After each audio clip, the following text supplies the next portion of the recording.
Hello everyone, welcome back to another video. Today we are doing the 10 Republicans Democrats should focus on in 2024 to regain the House of Representatives. It's pretty self-explanatory. This is a list of the 10 in order of the 10 Republicans, I believe, are the most vulnerable come 2024 that would help the Democrats secure a very narrow victory in the House of Representatives should they focus on them, pour a lot of resources into them, and make sure they do everything in their power to lose.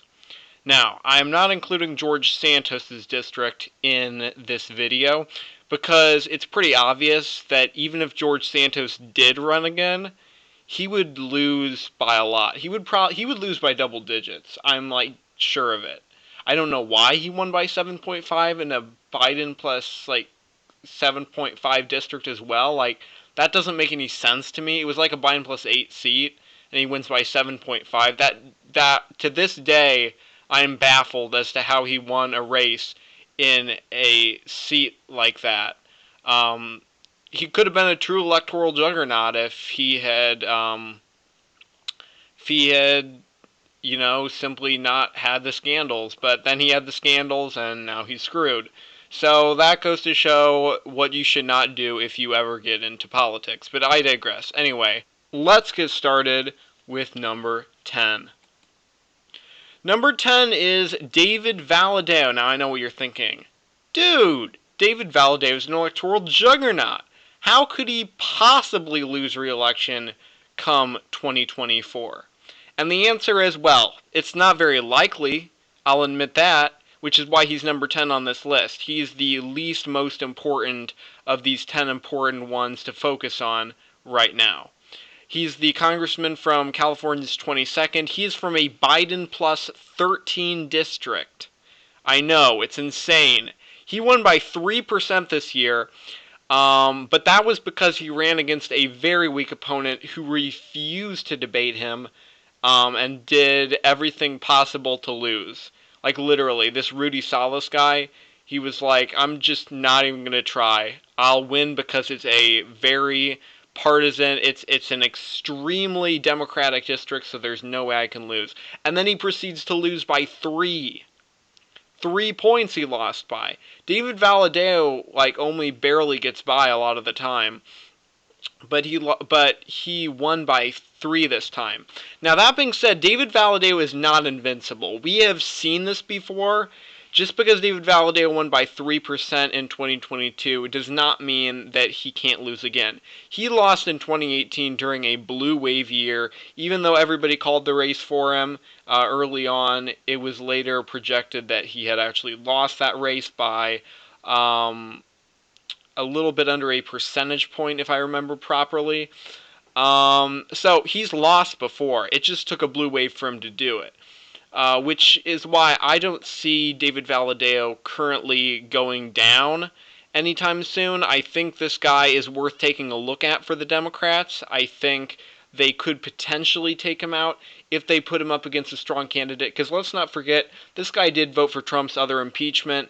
And if the Democrats are able to point to that and somehow get him primaried or something like that, then they could very easily take this seat back. He's not as strong of an incumbent as you think.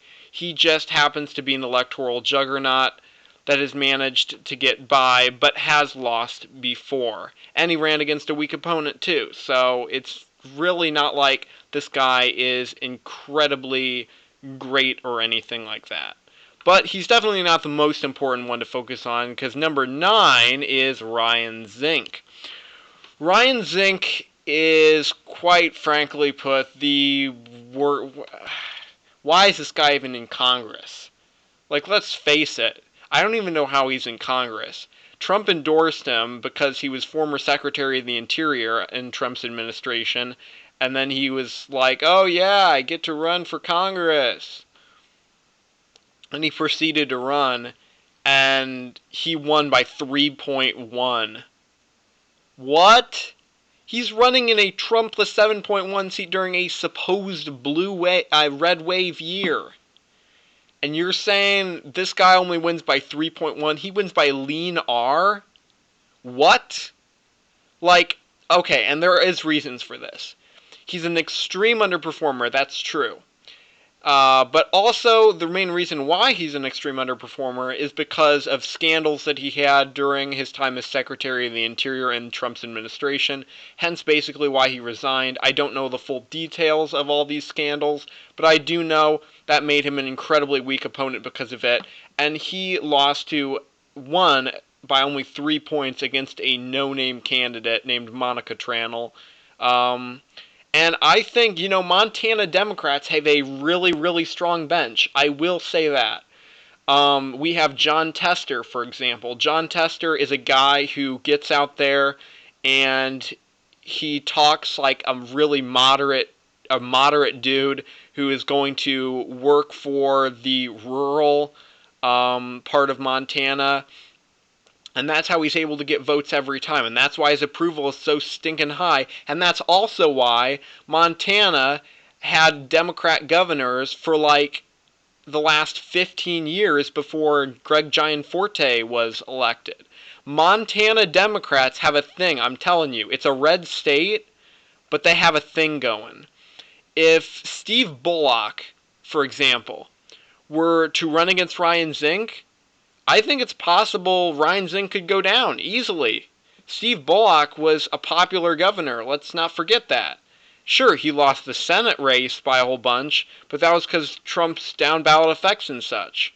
So Ryan Zinke is an incredibly weak incumbent representative because of these scandals. He won by 3.1 against a very unknown candidate. Which is a terrible performance by all means. He only barely won the nomination even with Trump's endorsement. And Montana Democrats are strong. Montana Democrats literally do have a base out there, and if they run the right people in this seat, they could win it. I have no doubt about that. It's very possible. I know it doesn't seem possible. It's a Trump-less 7.1 seat, but with this guy in office, anything is possible for this seat. The next one we want to look at is David Schweikert.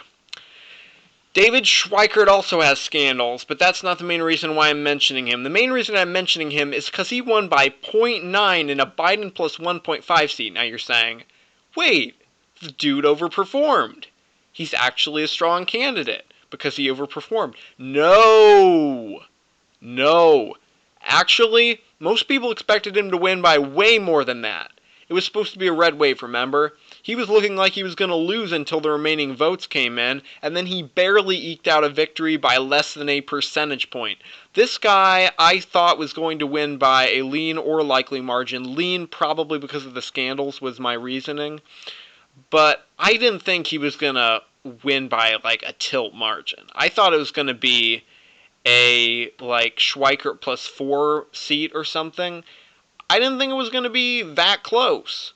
So yeah, it's really going to be hard for Schweikert to hold on to this seat in the future because of the trends of Arizona, because of his scandals. Arizona's been shifting left a lot, which has made it very hard for this seat to stay in Republican hands. I have no doubt of that. I think it's going to be harder and harder for this seat to remain Republican as Arizona shifts left. Because if I'm remembering correctly, this seat is located around Maricopa County, and Maricopa County, as we all know, has taken a leftward turn drastically. I think the last time where Arizona has a shot at electing a Republican senator would be in 2024 due to the ticket splitting with Kyrsten Sinema, and even then I think Gallego might have a shot at that. But we're not talking about that. We're talking about this. David Schweikert, I think he's a weak incumbent. Arizona's shifting left. This seat is very competitive. He underperformed in 2022. He's just not a strong candidate by any means, and I think it really is possible to knock him out if they pour the right resources into this race. 7 is Marc Molinaro. Marc Molinaro there's very little to say about him. He's the congressman from New York's 19th district. He won by 1.6 in a Biden plus 4.6 seat. So he overperformed quite a bit. And you're saying, well, I don't know, this guy's an extreme overperformer. Like, no. This guy won because of the Lee Zeldin effect. If you know anything about what happened in New York in 2022, you know that the Lee Zeldin effect occurred, which basically led to a lot of candidates winning down ballot. And Marc Molinaro was one of those candidates. There were like 4 seats in New York that flipped Republican because Lee Zeldin ran an incredibly great campaign for governor and managed to bring the race to 6.4 percentage points in a state that should have been D plus 20. That which goes to show, by the way, I mean, how great you can do in a state that's heavily leaning against you. If you just run the best possible campaign you can bring it really close. But anyway, getting back to Marc Molinaro, or Molinaro, I think is how you say it. It's going to be hard for him to keep this seat, I'll be honest. This seat has an even PVI. If you look at the Cook Partisan Voting Index, this seat has an even PVI. But it is a Biden plus 4.6 seat, and New York is not going to be close like that again anytime soon. Lee Zeldin brought it really close due to those down ballot effects when normally New York is not this close at all. And so really, you really have to consider the fact that this seat may not stay in Republican hands anymore.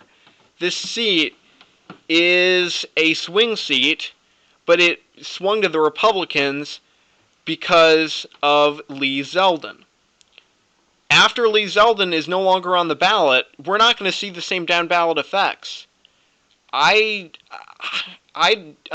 Lee Zeldin runs for Senate against Kirsten Gillibrand and like somehow makes this seat super competitive, but I really doubt that happens. So yeah, it's going to be hard for Marc Molinaro to keep this seat because the Lee Zeldin effect will no longer be taking place. Because it is still a Biden plus 5 seat, and he's going to have to contend with that. But he's not the most vulnerable of the New York Republicans that won last year. We will look at those who are the most vulnerable. But right now, we want to talk about Lori Chavez-DeRemer. Lori Chavez-DeRemer is the congresswoman from Oregon's 5th District.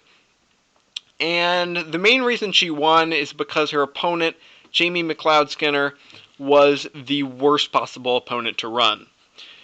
She primaried out Kurt Schrader, who is this like centrist Democrat, basically.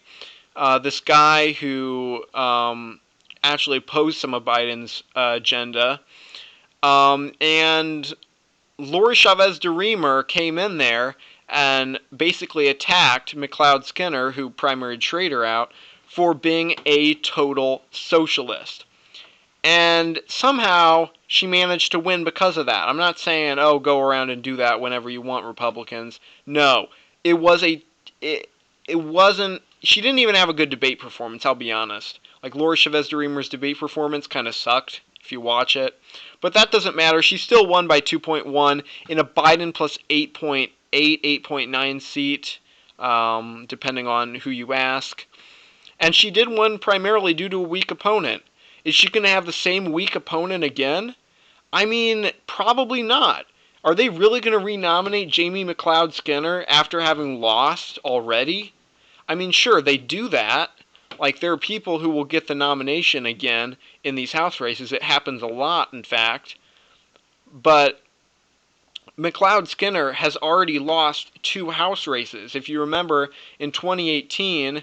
she lost in Oregon's safe red district by a safe margin, and she lost in this district by a lean margin. So I just don't think Lori Chavez-DeRemer is going to be lucky enough to be able to have a weak opponent again and thus be able to pull off another win.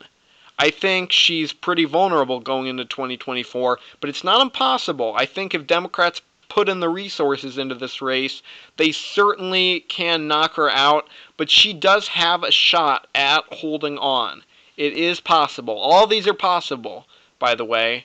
It's not like all these are impossible to hold on. Like, no, Republicans could hold on to these, but these are very vulnerable Republicans still, and Democrats very easily could make Lori Chavez-DeRemer lose if they put in the right resources.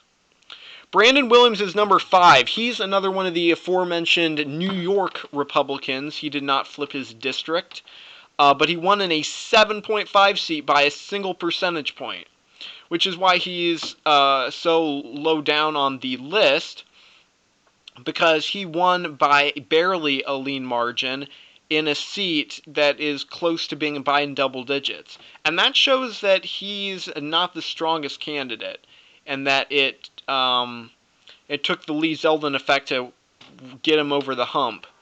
And again, Lee Zeldin effect is not going to be on the ballot in 2024. This guy's going to have to be on his own. He's going to have to figure it out on his own.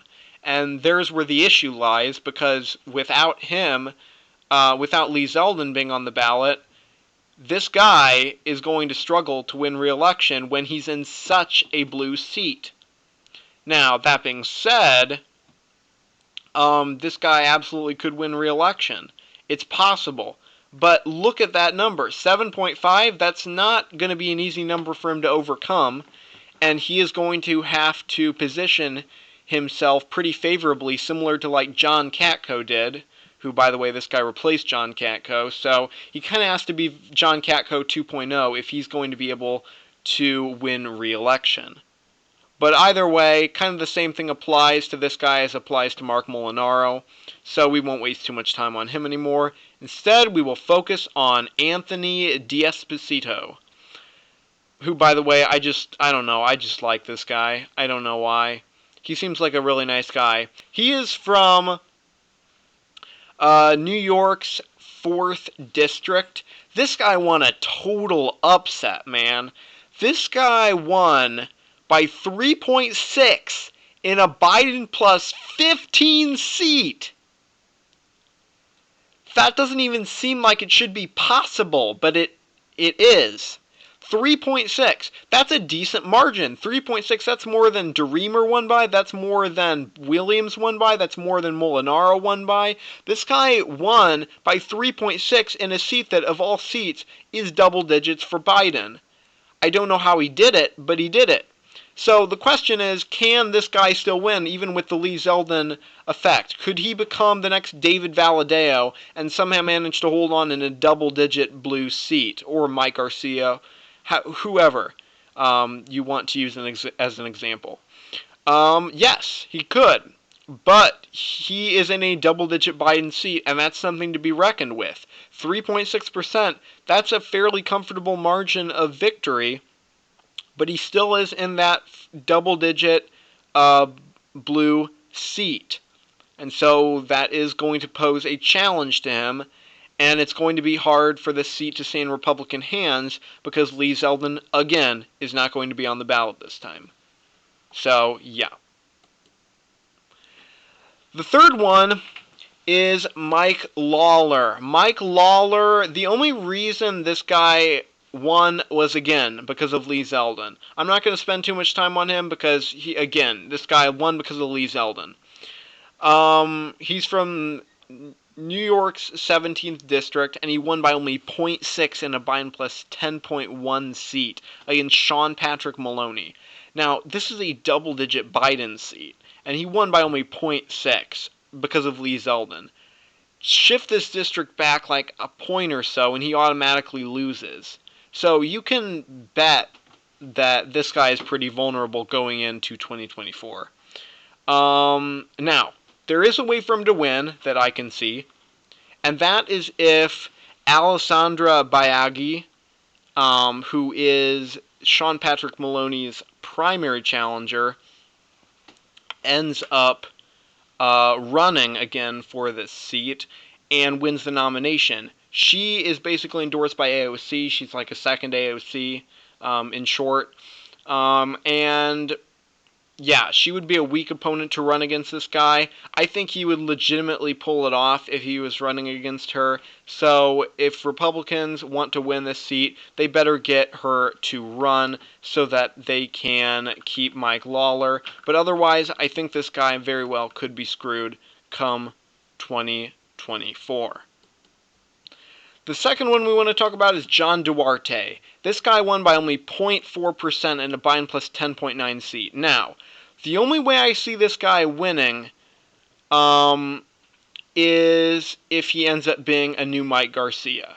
There are a number of Republicans in California who are very strong despite the fact they are running in Biden plus double-digit seats. I mean, there is Mike Garcia. Mike Garcia won by 6.4 this year, against a weak opponent, mind you, but he still won by 6.4 in a Biden plus 12 seat. And then, of course, there's David Valadao plus 13 seat, and he wins by 3. There's Michelle Steele. She wins by 5 in a Biden plus 6 seat. There's Young Kim. It's a Biden plus 1.9 seat, and she wins by 13. Like, there are a bunch of California Republicans who always manage to hold on in these double-digit or Biden-leaning seats. And John Duarte could join those ranks. I legitimately believe that's possible. But it's going to be really hard. Even Mike Garcia in 2020 won by like 333 votes because it was a presidential year. I mean, midterms are one thing, presidential years are another thing, and it's going to be hard for Duarte to be able to hold on in 2024 when you have Trump or Biden running against each other, and in general, it's just going to be really hard for him to be able to hold on. But he is not the most vulnerable Democrat, surprisingly, and Republican, surprisingly enough. The most vulnerable Republican, I believe, running at this time for 2024 is Lauren Boebert. I know you guys saw this one coming, right? Lauren Boebert. She's the congresswoman from Colorado's 3rd District, and despite the fact she ran in a Trump plus 8.4 seat during a supposed red wave year, she won by only 0.2%. Only about 500 votes. Now, that's an extreme underperformance, and you're probably saying, oh, her goose is completely cooked. Well, there are 3 main reasons why Lauren Boebert's race was so close. One, she's incredibly divisive. She's more divisive than Trump. She's pretty polarizing. Number 2, Joe O'Dea was at the top of the ticket. And as we all know, Joe O'Dea did not turn out the rurals in the state of Colorado whatsoever. Number 3, Colorado is moving to the left, and this district is more competitive. Scott Tipton, who preceded Lauren Boebert, used to win this district by double digits, and in 2020, Lauren Boebert brought it down to only about a 6-point victory for herself. And now in 2022, it was made even more Republican, and she still only won by 0.2%. So Colorado is shifting left, man. I know Republicans hate to hear it, but it is, and while no statewide office should ever be considered even close to a battleground anymore, this district absolutely is shifting left and is still vastly a battleground.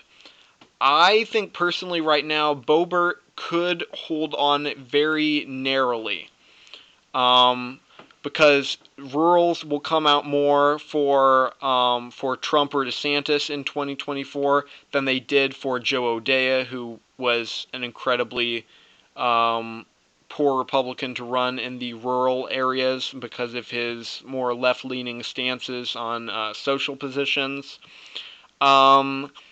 But yeah, it's going to be very hard for her to win again, and she's going to have to rely entirely on Trump and DeSantis being on the ballot, helping her out in the rurals, but she has her polarization going against her, and she has Colorado's leftward shift going against her. So two of those things are going against her, and the only thing that can go for her at this point is down ballot effects. So anyway, that is the end of this video. Thank you so much for watching. Make sure to like, share, and subscribe. I'll see you later. I hope you enjoyed. Bye.